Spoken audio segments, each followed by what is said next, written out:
here's Chris making a smoothie. Hello, everybody. Hi, Chris. Can you hear me? Yes. All right. Well, here's the one thing I want everybody. I was like, what am I going to make? And me and my wife have been on a, more her than me, on a health food kick. I have no willpower. But we've been doing a lot of smoothing. And just to give you an idea, this is spinach. This is about what, like a week's worth we'll eat? So we eat a lot of spinach. Anybody like kale? Oh, lots of kale. Broccoli. And when you put these in, you don't taste it. That's the best thing about it. So broccoli, kale, and the spinach, you don't taste that stuff. You just taste the berries and the other stuff. And the simple thing about this is, I'm just going to do like an overview, and then I'm going to make like a whole bunch of different samples for us to try, and in smaller cups, but 50% of the cup is greens. Alright, so you I'll put a lot of greens, put a lot of spinach, put a lot of kale, you put them in there. And what I have is pineapples, apples, bananas, strawberries, blackberries, blueberries, raspberries. And you don't put them all together at once. You just pick like 2 of the berries that you want every single time. And something that one of my customers, she's on a smoothie kick too, and she the avocado. Anybody like avocado? Yeah. You put avocado in it, it makes it like real creamy. It doesn't make it, like, helps with the texture in it. So from here I got my broccoli, I put some spinach, and you can just force it down there too. I'm going to make this one with some pineapple and a banana. Now you also can put, we don't, but you can put like flax seeds, oils, protein, supplements, and all that other stuff if you wanted to. So you just smush it in there.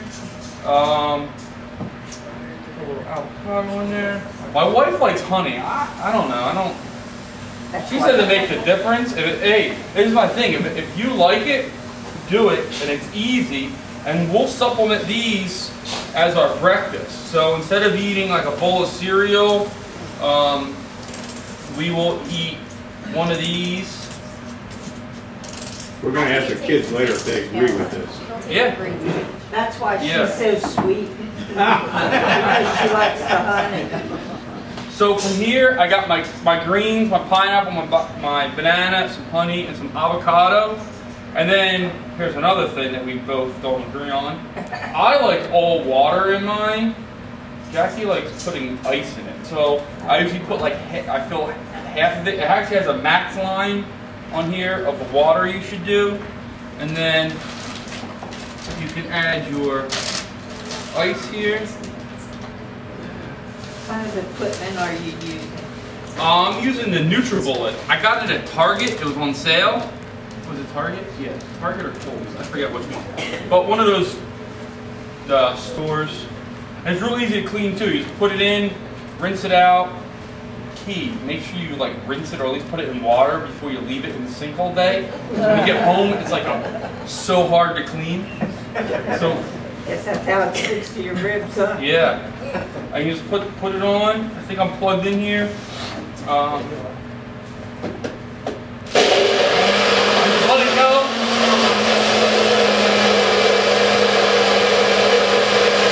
And sometimes if it's too thick, I mean, you can see here, it's you know, a couple inches down. I actually put it in a cup that you can't see color, because sometimes the color in the beginning was kind of throwing me off and I was having a hard time drinking it. But once I got over that, I'm okay. But I was for a while drinking it in cups, so I couldn't see the green color. Yeah, but some more ice in it.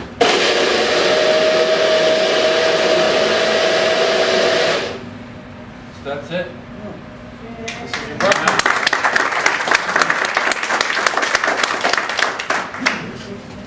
Yeah, Ava drinks it. Ava drinks them. Everybody but Brooklyn drinks Yeah, it. Brookie Well, no, Brookie will drink just like the berry with no greens in it. You go, Brooke. No, but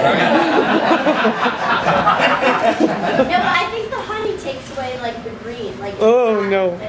Oh, the kale. Like, No. I couldn't eat. I've never eaten kale, but I'll eat it in a shake, but I can't eat it soon. But kale is great for you, right? I've heard some books or some people they talk about just athletes that eat a lot of it. If you cook it, it tastes much better. So I'll make a couple of them, and like I said, I'll just put them in small servings, and you can keep on trying them. And there are a couple juicers out there, different ones, but I don't know. I just got this one that was on sale, and it really it's not textury at all. It really chops it up really good. What was the price on sale? $99. $99. I think you can get them cheaper than that now, but $99, and it comes with all the stuff. And it's pretty good. Okay. Hey, I do. Yeah, Ava does. We have these like Mickey Mouse cups, and she puts the straw in it, and she's drinking it on the way to school. But even some of our cups came with like lids that pop open that we just Yeah, put straw. like I think it right to work. lids. Like I just got. Yeah, I mean that came with the kit. It has like one has a complete top that'll cover it. The other one has like a flip lid. You can drink out of it. So Very awesome. neat.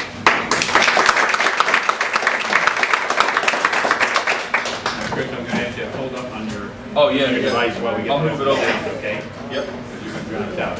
And next we got some chicken soup for those colds and other issues. Well, this is the first year I'm making something that you don't need a defibrillator. Because most of my stuff is not really healthy. But this year, as you can see, I'm all about health and exercise. My wife and I, you can tell.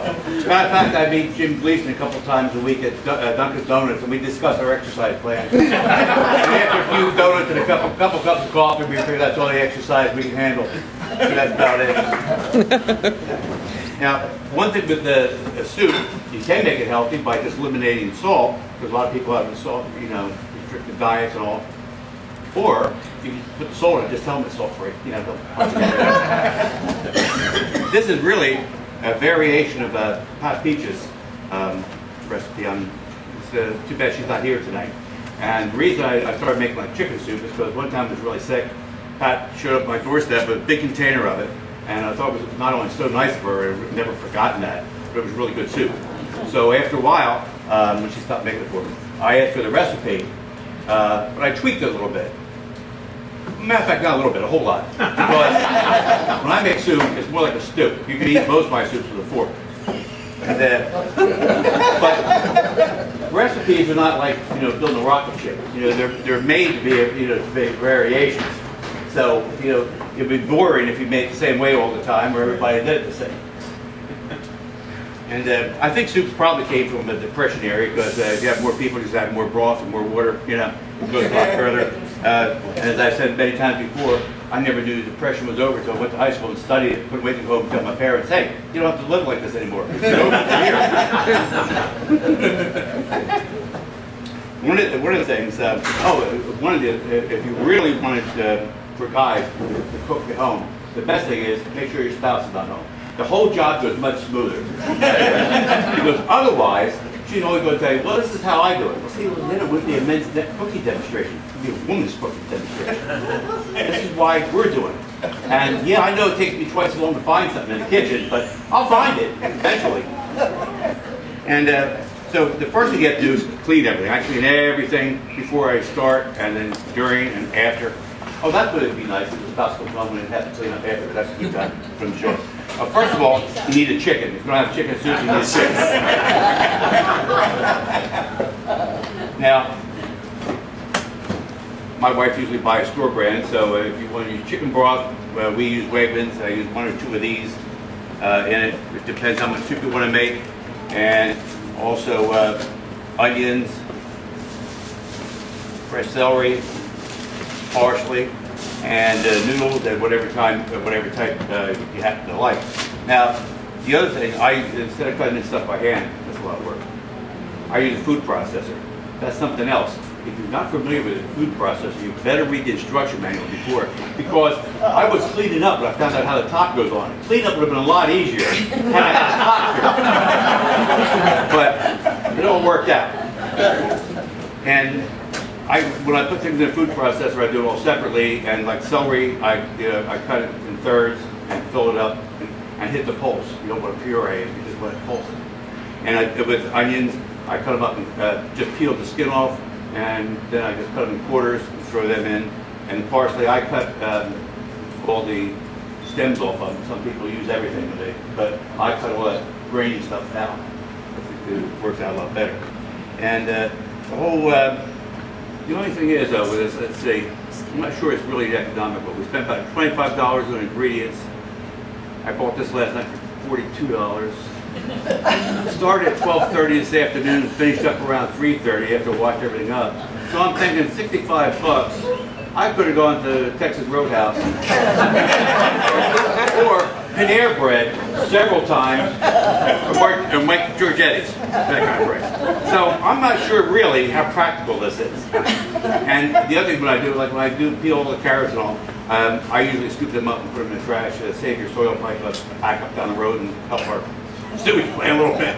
But it's really easy. The other reason we cook soups at our house, especially in the winter, because people that know us, it's the only time our house is warm. If we're cooking soup. Otherwise you freeze. But you can leave ice cubes out on our countertop in the winter time. Come out in the morning and they're still there. On the other hand, our utility bill is pretty reasonable. And that's no lie. Yeah, most of our guests, they go outside when it's time to warm up. And that's really it. So,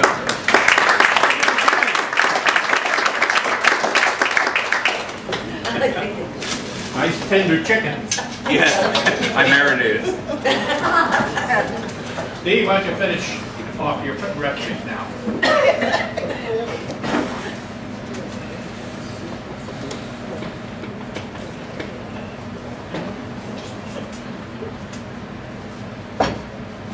Years ago, there used to be something known as the Book of the Month Club. Anybody ever belong to that? Okay. They're saying people get an art magazine. That's right. Well, what I belong to is what's known as the Magic Trick of the Month Club. And I just got this in. This is a trick that they mail to you every month. It's a different one, and you try it out and see if you like it. So if you want, let's open this up and see what this one's going to be about. I have no idea. I don't know if any of you folks might recognize what this is. This is, they call this a cassette. Again, going back to the Book of the Month Club type thing. So I happen to have a handy dandy cassette player here. Let's put this in. This is going to give me a tutorial and explain exactly what I need to do. There are some props inside there. Let's see what this trick's about.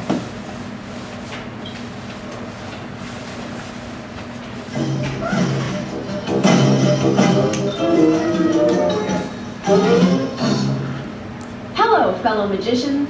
Welcome to the world of Acme Magic, your professional mail-order magic company, 100% genuine. This lesson is the mystery of the Vanishing Bandana. For this mystery, you will need two props. One is a square of darkly colored fabric and a yellow bandana. Pick up the bandana. Now, fold the bandana in half. That's right, fold it in half. Now, fold it one more time. Take the folded bandana and hide it in your left hand. Remember to keep your hand in the natural position. This is called palming. Now that you have mastered palming, we're ready to begin. Open up the folded bandana. Show the audience it is a regular bandana by waving it up and down. If an audience member does not believe it is a real bandana, allow him to wipe his face on it. Now, pick up the dark square of fabric and gather the four corners together, making a little makeshift bag. Using your free hand, fold the bandana along the creases you made earlier and drop it into the folds of the fabric makeshift bag. From the outside of the makeshift bag, squeeze the bandana into a small little ball. What the audience didn't see is that you never really put the bandana in the fabric at all. You kept it hidden in your left hand. Remember palming? Again, remember to keep your left hand held naturally. Now, make a magical gesture. For the grand finish, fling open the fabric and receive your well-deserved applause.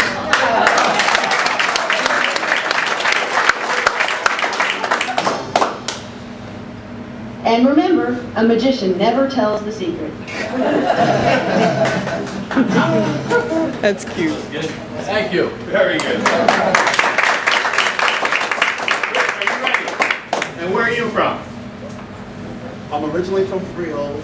Right now I'm living in Okay, and are you a friend of ours? neighbors with He was born. Eric was born. Explain that. We'll give you a chance. Please, Maybe I thank should you. have said that a little lower. Yes.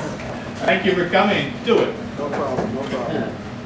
Here I'm going to make a soup, as the young fellow said down there. Soups are good in the winter.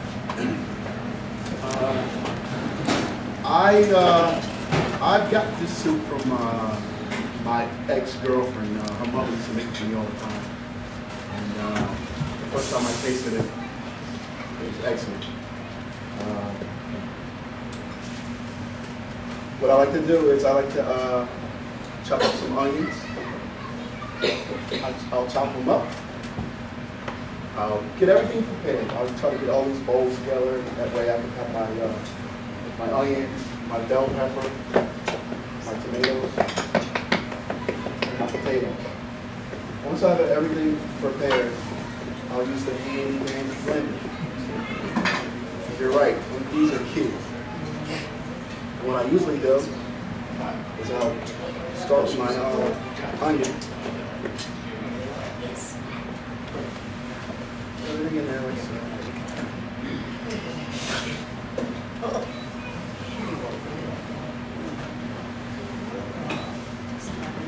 With my onion, I like to add some garlic. Now, this recipe is very good. It's called a quick bean stew. I call it pork beans. And it'll give you all the ingredients and what you're supposed to do. But like the young fellow said over here, you have to take a recipe and you have to expand it and make it your own. So this is my first time making this. So what I usually do is I'll blend it up.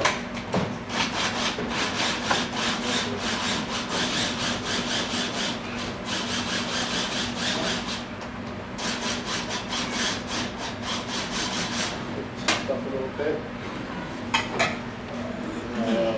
Garlic.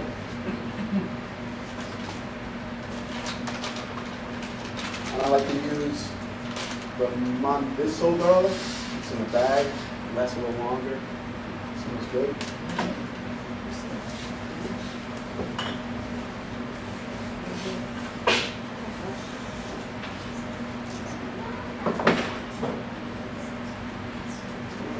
Chris, I've never seen a bag before. Where did you find that? This is at ShopRite. ShopRite. I got all this stuff at ShopRite. Deserves it too. Very long time. We should get ShopRite to sponsor this, John, so we get a little bit of money behind it, right? Yeah, everything came from ShopRite. With that, I like to chop it up a lot because my kids and my wife, they don't like onions. So you gotta hide the onions. The onions give it a really good flavor.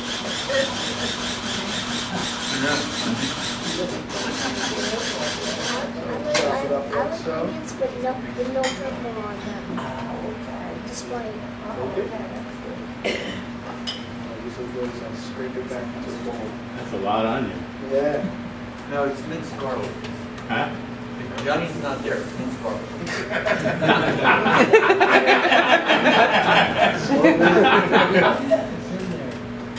I'm still fascinated as See, when I make this, I make it for a party. Yeah. That's why I have a lot of money. There you go. Well, we got a party here today. And I got a big pot of it too. And so I'll scrape it back in, like so. Then I'll move on to the next. And it doesn't matter if it all mixes, it's all going in the same pot. I'll throw some bell pepper in this. Pepper. Once you come into my house, you can smell the aroma. Soup. I love soup all my life, since I was a kid. Okay? Grind that up the same way.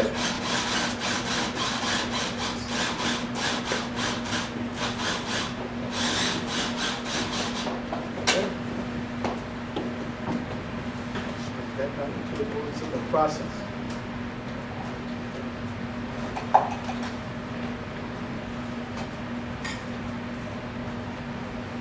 Meanwhile, you know, this is taking place. I got music on. I might be having a sip of wine. You know, just a second. That's all. Don't move. Because in my opinion, you gotta enjoy it. Okay, now once I get that done, that's pretty much it with the blender.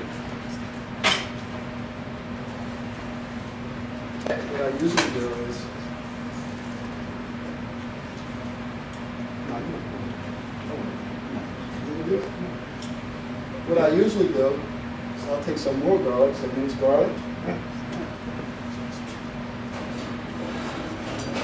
and I usually take some garlic and I'll throw it in a pan. I'll saute the garlic with some olive oil. Because what I'm doing is I'm forming a base. Soups are really good when you first form the base. Throw it in the chicken stock. First I'll throw in some minced garlic. I'll saute it a couple minutes, 2-3 minutes, and then I'll throw in my chicken. The kind of chicken I use is boneless, skinless chicken thighs, chicken thighs, and I'll chop them up into small pieces. And I'll throw them in there with the saute garlic. And I'll mix it around. I'll season the chicken, garlic, salt, and other different kind of seasonings, cumin. I might throw a little bit of spice in there. Yeah, the spices are good.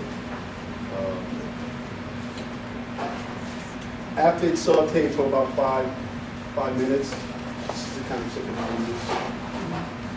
Cut it up in small pieces.